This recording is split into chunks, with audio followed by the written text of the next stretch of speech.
Okay, so hey, welcome back to Delissa, the React Kingdom with Delissa. So hope you will like this reaction, and today we are gonna be doing a reaction to the another new Film Dewey video, and this one is Film Dewey, the Pixar's most total kill count. So, without further ado, if you like the video, make sure to like, comment, subscribe, tell me what you want us to react to next. Also, hope you will like the reaction. How was my intro? Didn't quite hear the first part, but I heard the rest of it. Okay, hopefully you will hear it next time. Without further ado, 3, 2, 1, let's see and find out what this will be about.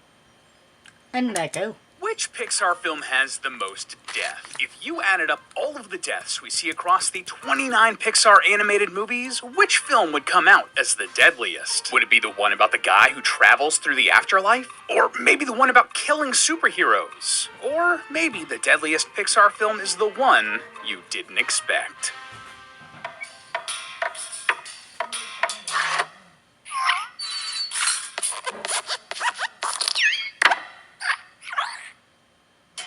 Hello, Internet! Welcome to Film Theory, the show that asks, what if YouTubers had feelings? And sure make me happy if you clicked that subscribe button. Ah, shucks! Thanks, guys! Yeah, okay, I know. Today we're talking about Pixar, but not the happy-go-lucky nature of the movies. No, instead, I want to see just how deadly they are. See, several years ago, in the before times, we here at Film Theory counted up all of the deaths in the Disney animated canon, which we actually updated last year to correct a few mistakes and tally up the new movies. But, long story short, there were a lot of deaths in Disney's animated canon, and I thought it would be fun to bring the exact same nerdy overthinking and frame-by-frame analysis to the wonderful worlds of Pixar. Did I just want an excuse to rewatch all of Pixar's stuff? Maybe!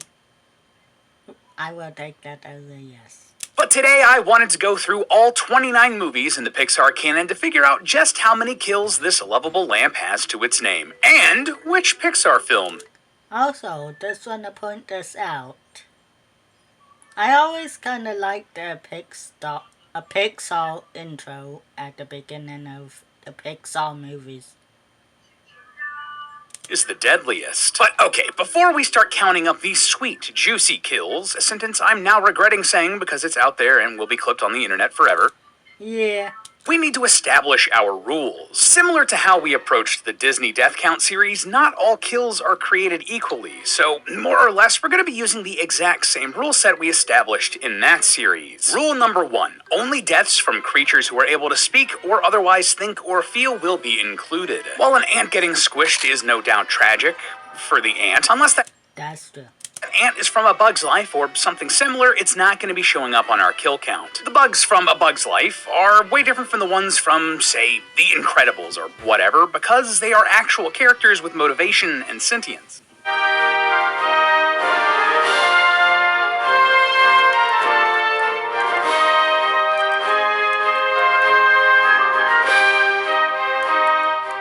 Welcome back to Double or Nothing, where my mom's credit card is your entertainment.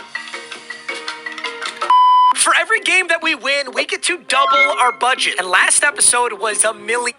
They are actual characters with motivation and sentience. Rule number 2, we're only counting deaths that actually happen during the runtime of the movie. So while Darla from Finding Nemo is essentially the Grim Reaper of the aquatic world, since none of her fish fatalities occurred during the film, they won't count for our list today. That's only one example, but you get it. Rule number 3, we're only counting deaths that occur as a result of characters or events that happen in the movie. Like, the opening scene of Up takes place over several decades, and while presumably millions millions or even billions of people died in the world during that time span? Well, for us, the only death that matters for our purposes is Ellie.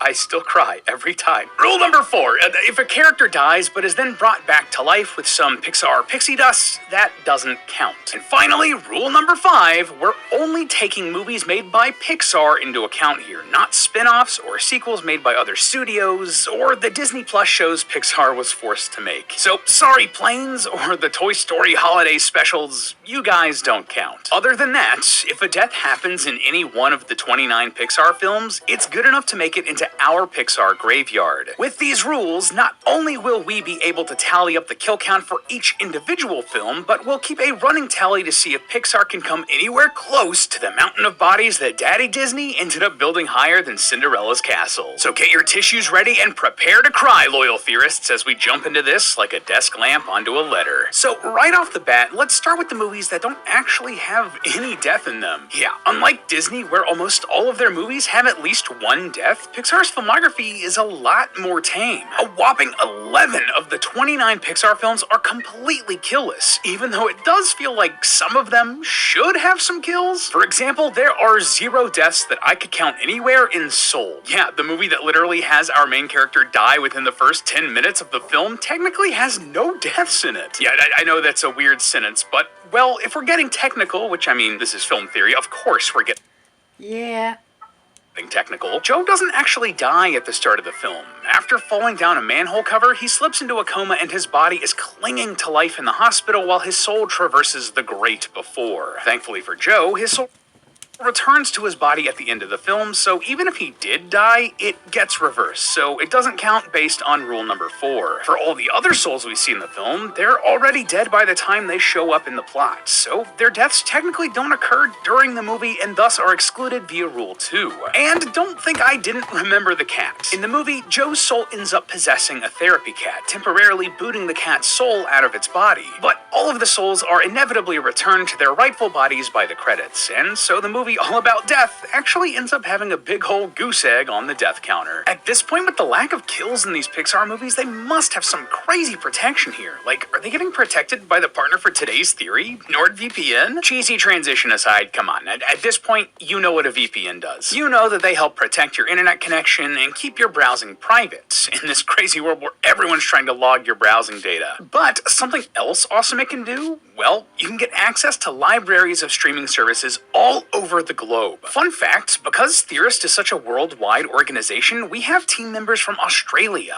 Europe, Southeast Asia, you name it. And I recently recommended Fearin to one of them out in Germany, but they didn't have the English dub like anywhere in his country. He really wanted to watch it in English, and thankfully we had a solution that didn't involve him attaching a bunch of balloons to his house and floating to another hemisphere. See, Fearin is in English on Crunchyroll here in the States, and here's where Nord came in handy. They have servers all over the world, and since they route your data through those servers, they basically trick your internet connection into thinking it's coming from a different country. So he popped on NordVPN, chose one of their American servers, and bam! Now he has access to the incredible English dub of one of the best animes in years, all without having to sign up for some random service just to get the dub he wanted. Easy as that! So if you want to get the ease and convenience of worldwide streaming from the comfort of your own home, go to nordvpn.com/filmtheory to get a huge discount on a 2-year plan plus 4 months for free. You can also just click the link in the description or scan the QR code that's on screen. There's no downside since you also get Nord's 30-day money-back guarantee. That's nordvpn.com/FILMTHEORY. Thanks again to Nord for sponsoring this theory, but let's get back into the Pixar kill count. Another surprise for me? Ratatouille. In the movie, both of Linguini's parents, including Chef Cousteau, are dead, but since their deaths happened before the movie begins, well,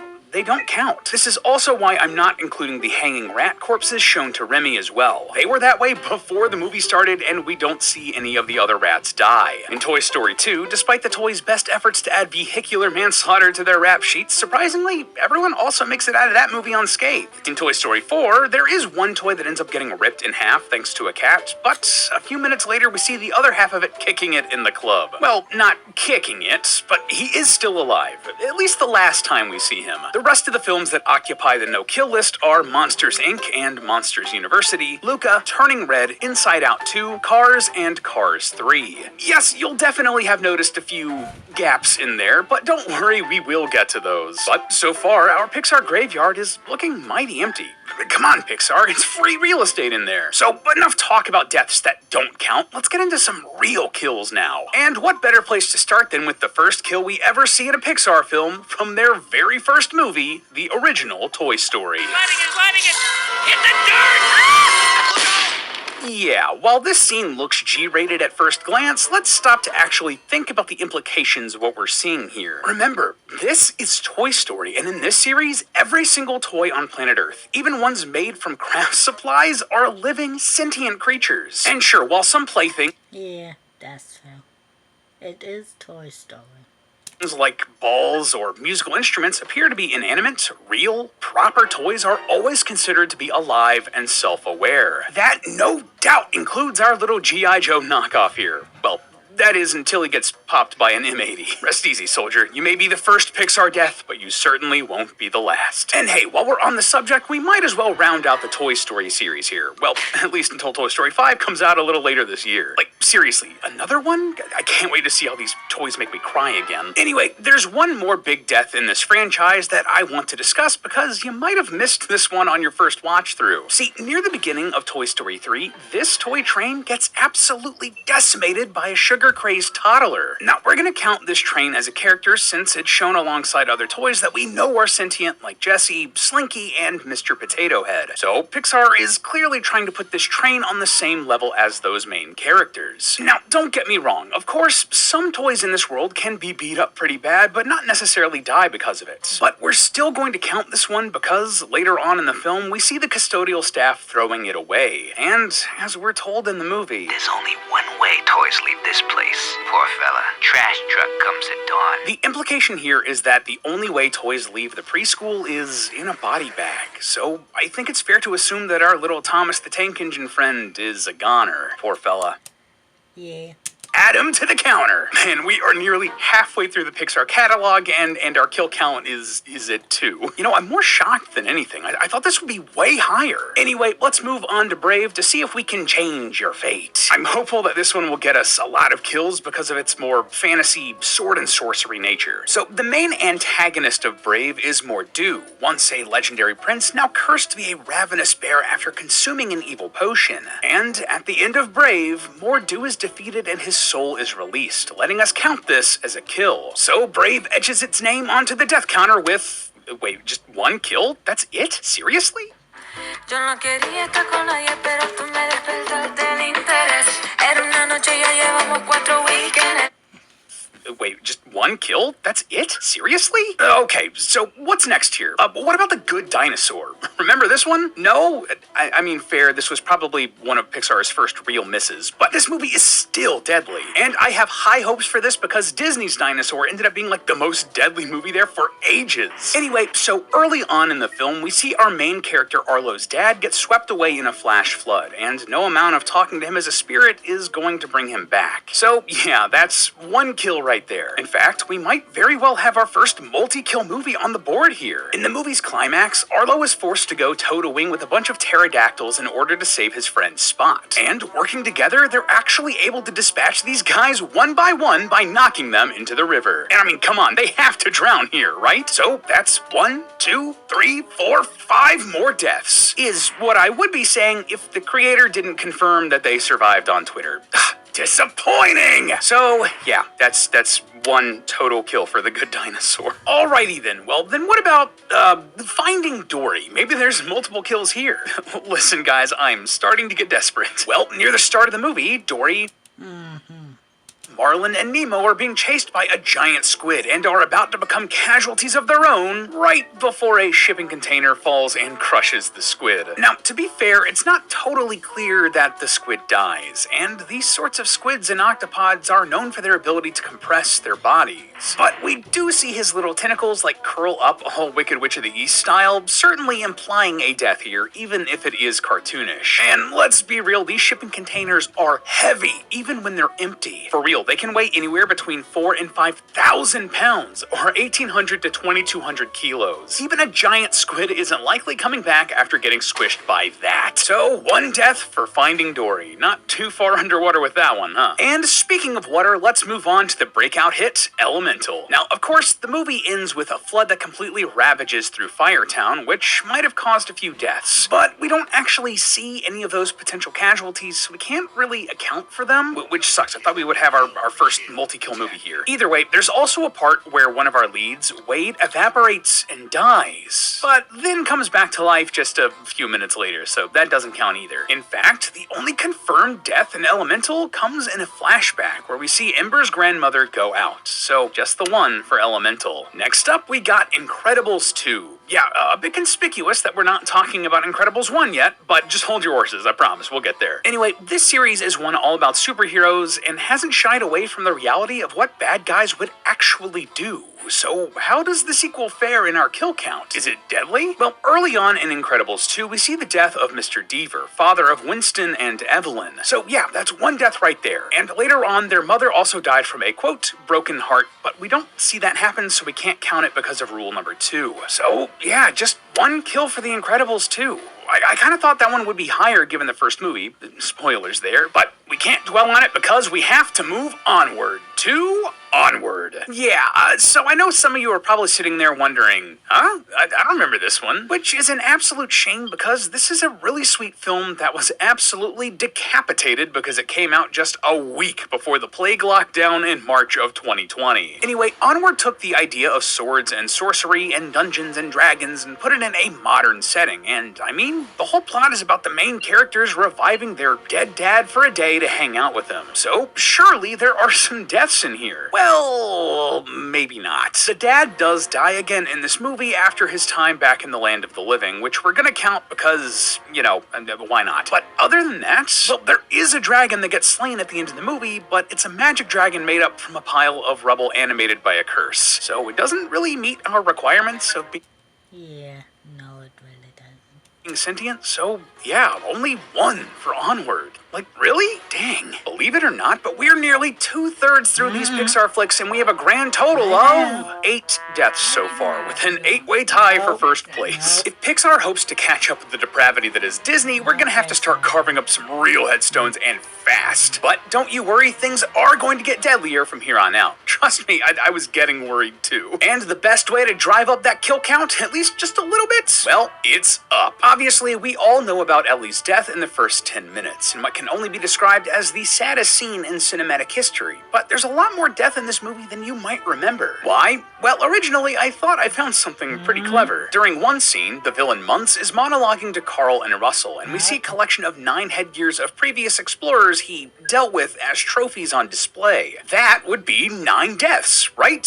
Well, while the deaths are implied, they happened off-screen and not during the events of the movie, so sadly, we can't count them. But since Muntz himself meets his well-deserved demise at the end of the film, that means we have finally broken the tie and have our first multi-kill movie. Break out the party streamers, gang. We did it! And you know what else gets this honor? Pixar's latest release, Elio. If you haven't seen this movie, because yikes, nobody did, Elio is the story of a young boy who dreams of being abducted by aliens. Hashtag relatable. Spoiler, but Elio does get abducted by aliens, and he gets to see all of the advanced creatures and their technology. And among that technology is the ability to create clones of sentient beings. This one was tricky, and honestly, I could see it going either way. It's definitely implied that the clones were designed to die after they were no longer needed, and they didn't seem too upset about it when both clones do eventually bite the dust. But they are also able to speak, feel, and make decisions, so based on our criteria that we've established, they should count towards the deaths here. Heck, if we counted the clone army from Ralph Breaks the Internet, I mean, come on, these guys absolutely need to count too, so Yeah. that's 2 right there. Additionally, they mentioned something called the Blood War going on elsewhere in the galaxy, and one of the alien species is described as, quote, killing machines. But we don't actually see any of this to get the full context, so I don't think it's right to count that. Oh, and also the reason Elio is so obsessed with aliens is because his parents were killed and he feels alone, but that happens before the movie starts, so that's not gonna count either. Same thing with the skeleton Elio finds in the brig of the alien ship. He was dead long before the movie started, so that's just 2 2 for Elio, tying it for first place and putting our overall Pixar kill count at just 12. Kind of underwhelming for a film about a whole galaxy and something called a blood war, but maybe we'll find more luck with Bug's Life. Well, maybe not, because when I actually sat down to rewatch this, these bugs are hella tough. Case in point, a fleet survives being absolutely torched by a pile of matches, and literally just a minute later, we see a fly go full speed into a bug zapper, and he seems like he survives. No! Harry, no! Don't look at the light! I can't help it. It's so beautiful. Does that sound like someone who's dying? My man is having the time of his life. And on top of that, real-life insects have a notoriously high resistance to fall damage, so I don't think we can count this one. But all that said, there are deaths still here to count in this film. Early on, Hopper kills 3 of his grasshopper goons by crushing them under a mountain of food to make a point about the power of the masses. You know, eat the rich and all that stuff. And then, of course, Hopper gets his comeuppance when Flick tricks him into becoming Bird Chow. Not only does this move A Bug's Life to the top of our Pixar kill count leaderboard, but it also brings our total so far to 16. Okay, you know what we really need at this point? Something to just jumpstart our kill count into the next level, you know? Into like the next life. And surely Coco, a movie about the Day of the Dead celebration, must be filled with deaths galore. I mean, this film has the opportunity for people to die twice, potentially getting us some real numbers. Well, maybe, but it's also less than you might expect. We see Ernesto get crushed by a bell in the opening few minutes, and later we flash back to Hector dying from poison. And then there's Chicharron, who, despite already being dead, disappears from the land of the dead because He's been forgotten. When there's no one left in the living world who remembers you, you disappear from this world. We call it the final death. man, that's like super death. And since the characters refer to this as the final death themselves, we're going to count it. And finally, we see in the epilogue that Grandmama Coco has died from old age. So yeah, despite having a bunch of dead characters, this movie all about Dia de los Muertos has an overall kill count of only 4, tying it with A Bug's Life and bringing our overall count to 20. Okay, we are starting to run short on films here, and we barely have enough deaths to make an interesting true crime podcast. What else can we look at here to just kick this into overdrive? Well, okay, how about we talk about a movie that has nearly as many deaths as the first 23 films we've talked about combined. And would you guess that that movie is Cars 2? Yeah, really. See, if you've never watched Cars 2, this film is actually more of a spy thriller than anything else. And for some reason, it seemed intent to cover the death quota for the entire franchise. Let's get counting. In the film's opening, Agent Leland Turbo ends up getting compacted into a cube by the baddies, junkyard style, after his cover is blown. Similarly, Agent Rod Redline ends up being brutally tortured for information before being blasted by a ray gun, which bursts him into flames. So yeah, we're totally dead. But the majority of deaths are actually caused by Finn McMissile, the British hero spy with a ton of deadly gadgets designed specifically for dispatching bad guys. He releases an oil slick that causes one evil henchman to crash into the sea, kills another 12 when he sets off explosives on a spiral tower, and then just brutally crushes 2 more cars in Japan using an elevator. Finally, at the end of the movie, he ends up sinking a sapient ship with yet again more explosives. And so that brings our total kill count for Cars 2 to 18, which obviously moves Cars 2 into the lead and doubles our total death count to 38. Okay, how about a movie that got killed at the box office next? Yeah, we're talking Lightyear, and you know what? This one is actually going to add another set of double digits to our kill count. Now, in terms of human deaths, there's only just one, Alicia Hawthorne, who dies of old age while waiting for Buzz to return home from his mission. However, she isn't the only thing that died in this film, but figuring out what to count was a little bit tough. For example, surely more people died of old age than we see in the film, but we can't count that in good conscience, because I mean, we don't see them. Additionally, while Buzz and his buddies do exterminate some of the local wildlife on this alien planet, these bugs and plants don't seem to reach our threshold of sentience, so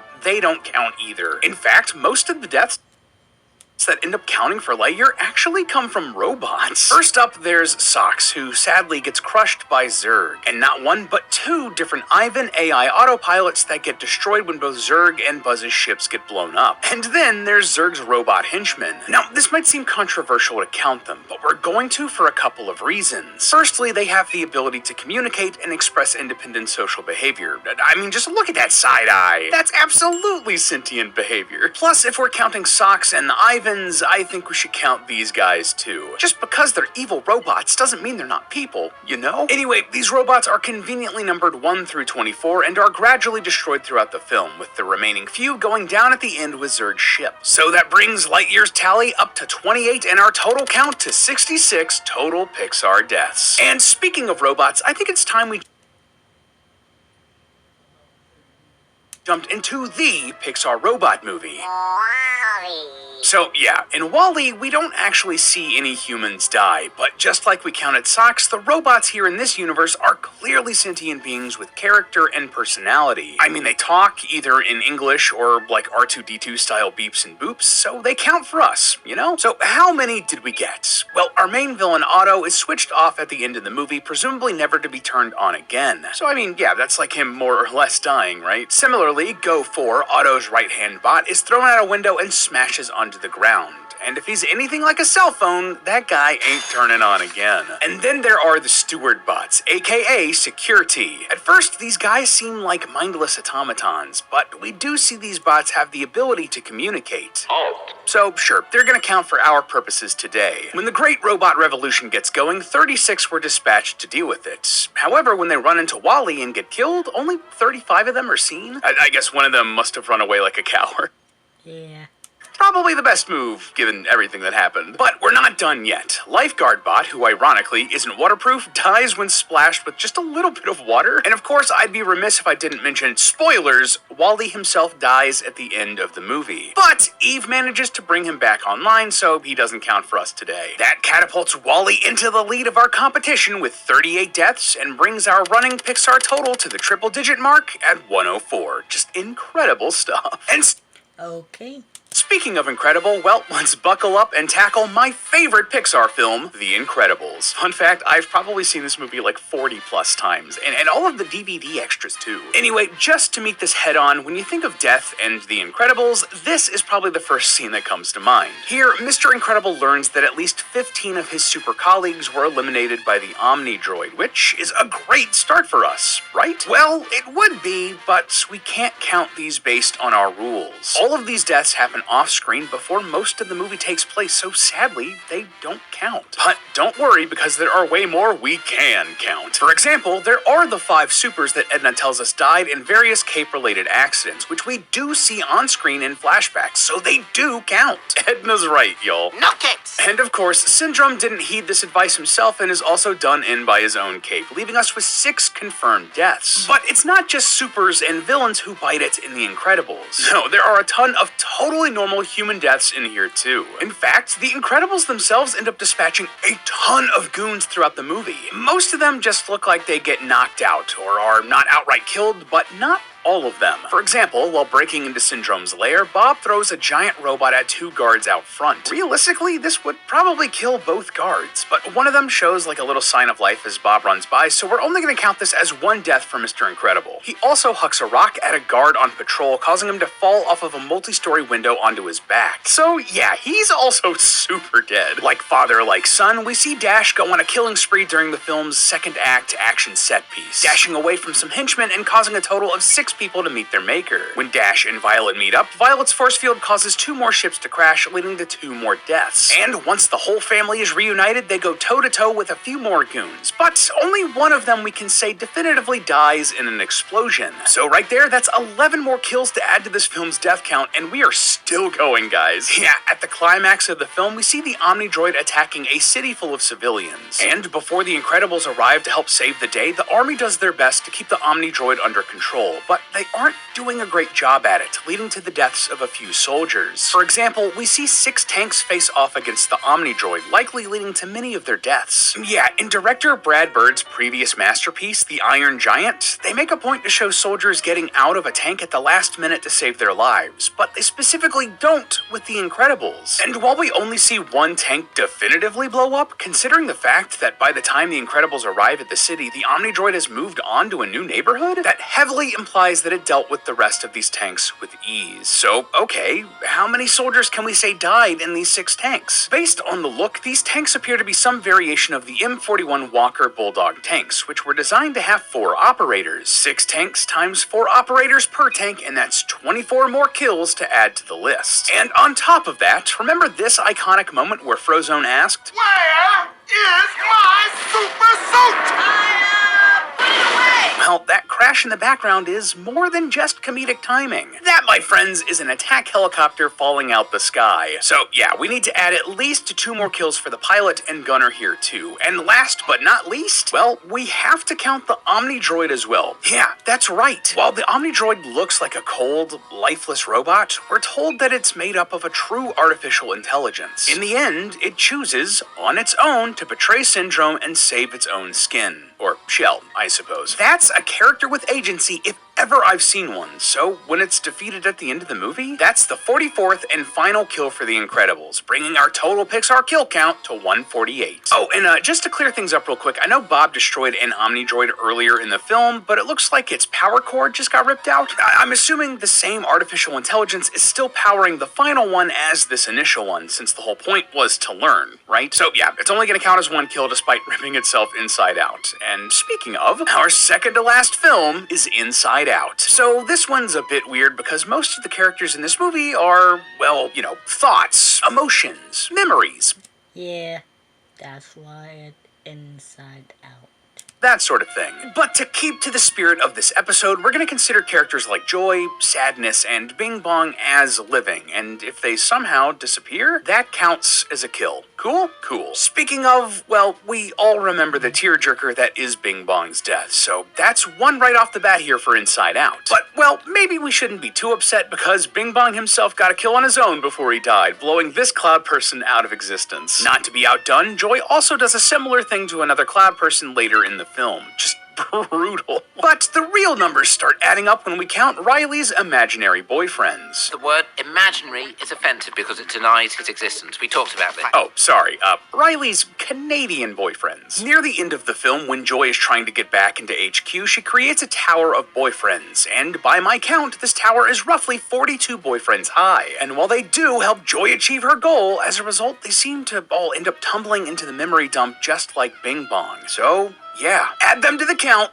and before you feel too bad, just remember. I would die for Ryan. I would die for Ryan. So, hey, they got their wish. Anyway, this means that Inside Out just squeaks by The Incredibles as the deadliest Pixar movie so far. But none of these movies, and I mean none of them, hold a candle to our final Pixar film. The deadliest Pixar movie with the highest kill count is, drumroll please, Finding Nemo. Yes, really. Not only do a whopping 2/3 of all Pixar deaths happen just in this one movie, but they all happen in just one scene. And what is that scene? Well, it's the cold open that sets up the entire course of the movie, where Marlin loses most of his kids and his wife, Coral. At the beginning of Finding Nemo, we learn that Marlin and Coral laid It's over 400 eggs. Now, already, that's a lot, and it could mean a ton of different numbers. Over 400 could mean 1,000,000, but that's a little bit ridiculous, so instead, we're gonna take this literally and count 401 eggs here. Now, at first, it might seem weird that I'm counting eggs because, I mean, well, they're eggs, after all, but the world of Finding Nemo operates just a little bit differently, it seems. For example, when Marlin starts talking loudly, Coral warns, You're gonna wake the kids. she calls them kids, implying that even though they're just eggs, they sleep and are aware of their surroundings. This actually lines up with the real-world research, which has shown that fish eggs are able to chemically communicate when they're ready to hatch. So, while they're helpless in this situation, those eggs should count for our grand total death count. So, when that barracuda comes along and eats them all and Coral, we're counting that as an astonishing 401 deaths. Not 402 because obviously Nemo survives, so Coral is taking his place there. This absolutely dwarfs the rest of the Pixar library. Finding Nemo, more like finding guilty of a quadricentennial homicide, am I right? Can I get a high five? Hello? So after going through every single Pixar film frame by frame, Finding Nemo is the undisputed deadliest film in the canon with 401 deaths. And if we add up the entire studio's output, we get a grand total of, drumroll please, 594 deaths. You know, honestly, less than I was expecting, especially since the Disney death count got into the hundreds of thousands. But, well, what did I expect from movies rated G and PG? Or, you know what, maybe the mouse just wanted to hog all the murder for themselves. But hey, that's just a theory. A film theory! And cut! Up next on Film Theory, Disney is deadlier than you think. Okay. Well, that was amazing episode. Yeah, it was.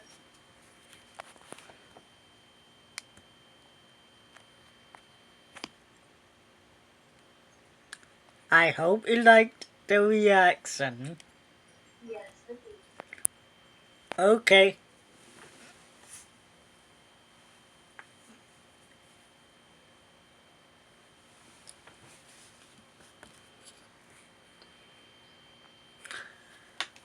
Okay, so Which Pixar film has the most that will be the end of the reaction. I give this a 10 out of 10. Oh, yes, definitely 10 out of 10. Also, I give this a 10 out of 10 on reacting to this with my best friend Oh, thanks. that I have known for 9 years. Almost 10, amazing. If you like the reaction, make sure to like, comment, subscribe. Tell us what you would like us to react to next. And this, hang on. Okay, anyway, this is Delissa and Delissa's Kingdom, and we will see you in the next video. We are out. That was a